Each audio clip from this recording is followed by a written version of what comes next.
Well, Stu, we're here ahead of the game against Rochdale on Saturday. First of all, what are you expecting from them?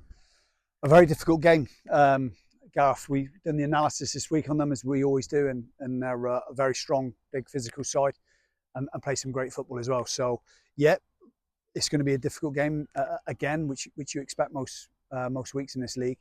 But yeah, we're looking forward to the challenge. And the games don't get any tougher than this, and it just continues that tough start, doesn't it? Only one team from outside the top 10 we've faced so far this season, without looking for any kind of excuse. That has been a real baptism of fire, hasn't it? Yeah, but and you know, we can take positives from that.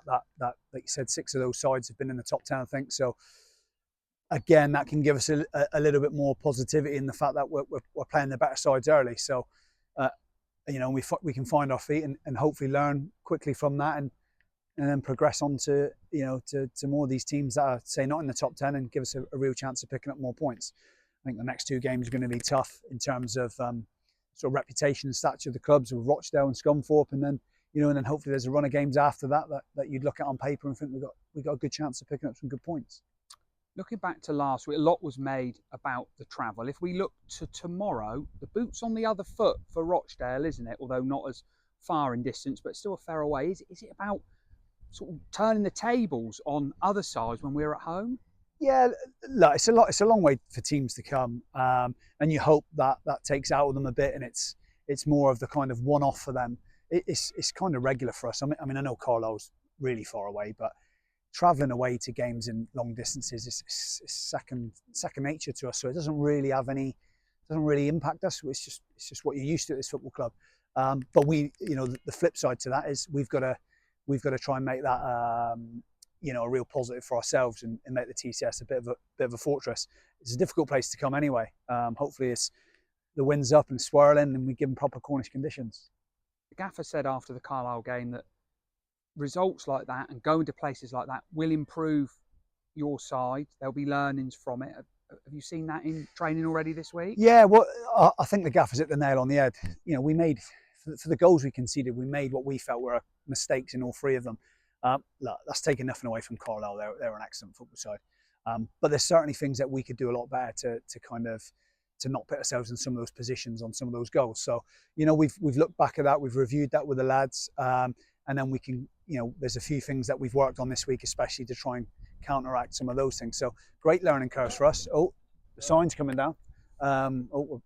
Yeah, so sorry, what was I saying?